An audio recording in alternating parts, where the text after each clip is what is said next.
Good evening, ladies and gentlemen, and welcome to Heti TV's foreign language news broadcast. My name is Peter Gardosh, and first, for the news in English. Every Hungarian matters to us, wherever they live in the world, and every Hungarian can count on us, emphasized Katalin Szili, the Prime Minister's chief advisor at the meeting of the National Cohesion Committee's Autonomy Subcommittee on Monday. She stressed that by 2023, the world Hungarians will be living together in a way never seen since Trianon. The Hungarian government has had a national strategy since 2011, she said, and in the past decade it has taken a number of practical steps to implement it, such as supporting the self-governance and the efforts of Hungarian communities outside the country's borders. We help the communities to survive, we support the preservation of their Hungarian identity, the assertion of their individual and communal rights, and their prosperity and cooperation in their homeland, she said, adding that the assumption of responsibility is also enshrined in the Basic Law. The number of Israeli soldiers killed in the Gaza Strip since the launch of the ground operations against the Palestinian Islamist organization Hamas on the 27th of October has risen to over 100, an Israeli army spokesman said. Military spokesman yesterday announced the deaths of 4 more reserve soldiers. 3 were killed in combat and 1 in a military traffic accident in the south of the zone. 101 Israeli soldiers have been killed in about a month and a half since ground fightings began in the Gaza Strip. 70 of them died before the humanitarian ceasefire and the rest since the resumption of fightings in early December. The Israeli army released footage of the destruction of terrorists armed with shoulder-launched rockets.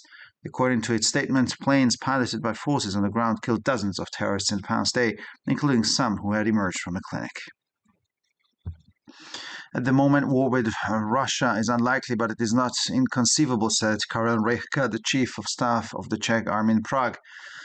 In the article, "Are we ready for battle?"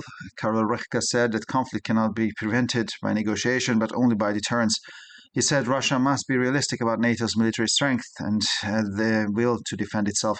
On the other hand, it is still necessary to help Ukraine, which is under attack from Russia. Karel Rechka believes that Russia has essentially switched to a war economy and that, according to intelligence estimates, it could soon renew its military power. Russia is successfully avoiding sanctions through Central Asia and the Caucasus. It is using its nuclear power as a deterrent and is deliberately destabilizing certain regions. In the long term, it seeks to disrupt the unity of the West and to challenge democracy and state institutions there, the Czech chief of staff said. According to the Ukrainian General Staff's assessment, the situation on the front lines in Ukraine remains difficult, according to the commander of the Ukrainian Ground Forces, Alexander Syrsky. He said that increasing number of Russian offensives were reported, especially from the eastern part of the country. The enemy continues its attacks unabated, stressed Syrsky in a post on his Telegram page. The commander of the ground forces visited the front lines in eastern Ukraine earlier in the day, where Russian troops remained concentrated in the town of Avdiivka. He said that the necessary decisions had been taken with local commanders of the defense. He added that, among other things, there was a need to better protect their own soldiers and rationalize the use of ammunition. And finally, for the weather, more rain is expected from the evening onwards. Tomorrow, too, rain should be expected everywhere in the country. The temperatures will average around 2 to 8 degrees Celsius in the morning and 4 to 9 degrees Celsius in the afternoon hours. For further news, please visit our websites at www.hetitv.com or breuerpress.com. Thank you for your attention. So much for the news in English, and now for the news in German.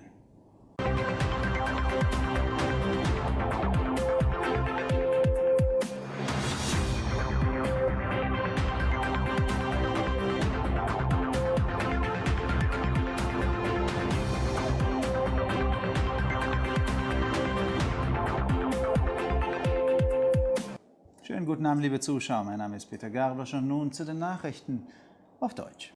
Jeder Ungar ist uns wichtig, egal wo auf der Welt er lebt, und jeder Ungar kann auf uns zählen, betonte Katalin Szili, Chefberaterin des Ministerpräsidenten, am Montag bei einer Sitzung des Unterausschusses für Autonomie des Nationalen Kohäsionsausschusses. Sie betonte, dass die Ungarn der Welt bis 2023 in einer Weise zusammenleben werden, wie es seit Trianon nicht mehr der Fall war. Die ungarische Regierung verfüge seit 2011 über eine nationale Strategie und habe in den letzten 10 Jahren eine Reihe praktischer Schritte zu deren Umsetzung unternommen, wie etwa die Unterstützung der Selbstverwaltungsbemühungen der ungarischen Gemeinschaften außerhalb der Landesgrenzen. Wir helfen den Gemeinschaften zu überleben, wir unterstützen die Bewahrung ihrer ungarischen Identität, die Durchsetzung ihrer individuellen und gemeinschaftlichen Rechte sowie ihren Wohlstand und ihre Zusammenarbeit in ihrer Heimat, sagte sie und fügte hinzu, dass die Übernahme von Verantwortung auch im Grundgesetz verankert sei. Die Zahl der israelischen Soldaten, die seit Beginn der Bodenoperationen gegen die islamistische Palästinenserorganisation Hamas am 27. Oktober im Gazastreifen getötet wurden, ist nach Angaben eines israelischen Armeesprechers auf über 100 gestiegen.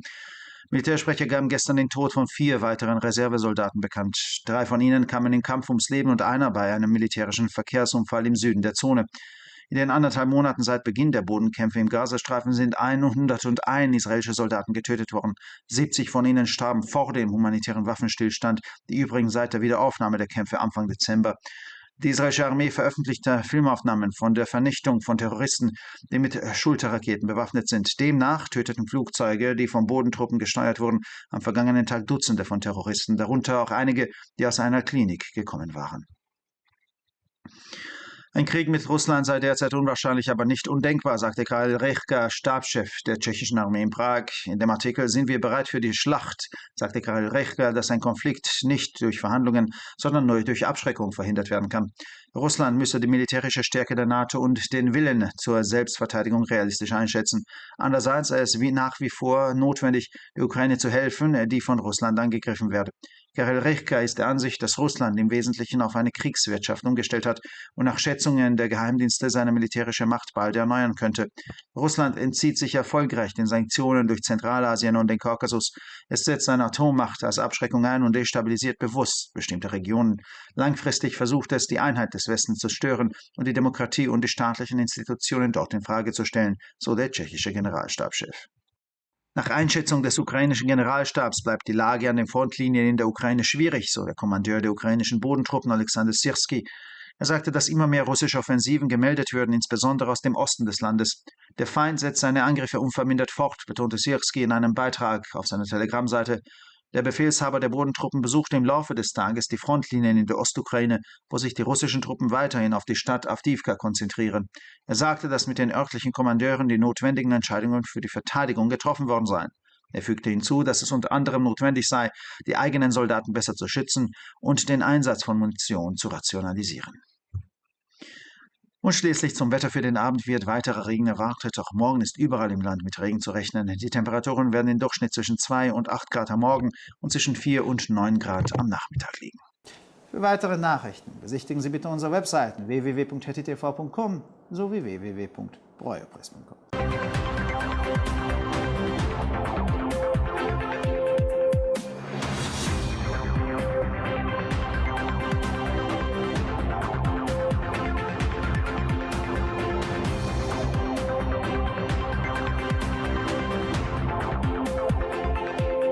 ערב טוב, גבירותיי ורבותיי, שמי אדם ברויר זאבי, ואלה הם החדשות בעברית. כל ההונגרים חשובים לנו, לא משנה היכן הם חיים בעולם, וכל ההונגרים יכולים לסמוך עלינו. הדגישה קוטלין סילי, היועצת הראשית של ראש הממשלה, בישיבת ועדת המשנה לאוטונומיה של ועדת הלכידות הלאומית של הפרלמנט ביום שני. היועצת הראשית הדגישה כי עד שנת 2023 ההונגרים בעולם התקבצו יחד בצורה שלא נראתה מאז טריאנון. כפי שאמרה לממשלת הונגריה, יש אסטרטגיה לאומית מאז 2011, שלאורכה ננקטו צעדים מעשיים רבים בעשור האחרון. למשל, ממשלת הונגריה תומכת במאמצי הניהול העצמי והממשל העצמי של קהילות הונגריות מחוץ לגבולות. אנחנו מקדמים את הישרדותן של הקהילות, אנחנו תומכים בשמירה על ההונגריות שלהן, באכיפת זכויות הפרט והקהילה שלהן, שגשוג ושיתוף פעולה במולדתן. אמרה והוסיפה כי חוק היסוד גם מעגן את אחריותה של הממשלה. מספר החיילים הישראלים שנהרגו מאז פתיחת המבצעים הקרקעיים נגד חמאס ברצועת עזה ב-27 באוקטובר עלה ליותר מ-100, כך הודיע דובר צה"ל. דוברים צבאיים הודיעו אתמול על מותם של 4 חיילי מילואים נוספים. 3 מהם מתו בקרבות ו1 מהם מת בתאונת דרכים צבאית בדרום השטח. מאז תחילת הלחימה הקרקעית ברצועת עזה, תוך כחודש וחצי, נהרגו 101 חיילים ישראלים. 70 מהם מתו לפני הפסקת האש ההומניטרית, והשאר מתחילת דצמבר לאחר חידוש הלחימה. צה"ל פרסם צילומים של השמדת מחבלים חמושים ברקטות. על פי המידע, המטוסים שבשליטת הכוחות בשטח חגרו ביממה האחרונה 10 מחבלים, בהם כאלה שיצאו מקופת חולים. נכון להרגע מלחמה עם רוסיה אינה סבירה, אבל גם לא בלתי מתקבלת על הדעת, אמר קרל רחקה, ראש המטה הצבאי של צ'כיה בפראג. האם אנחנו מוכנים להילחם? בוועידה סבר קרל רחקה שאי אפשר למנוע את הסכסוך באמצעות משא ומתן, אלא רק באמצעות הרתעה. לדבריו, רוסיה צריכה לראות באופן ריאלי את הכוח הצבאי של נאטו, ושלנאטו יש את הרצון להגן על עצמו. מצד שני, עדיין יש צורך לעזור לאוקראינה שהותקפה על ידי רוסיה.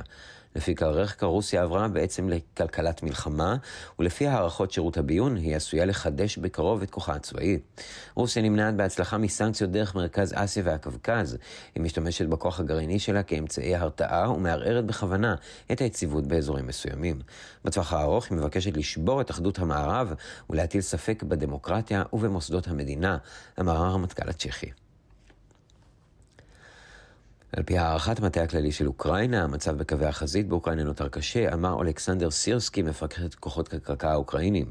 על פי המידע שלו, דווח על מספר הולך וגדל של תקיפות רוסיות, במיוחד מהחצי המזרחי של המדינה. האויב ממשיך בהתקפותיו ללא הפוגה, הדגיש סירסקי בפוסט שפורסם בעמוד הטלגרם שלו.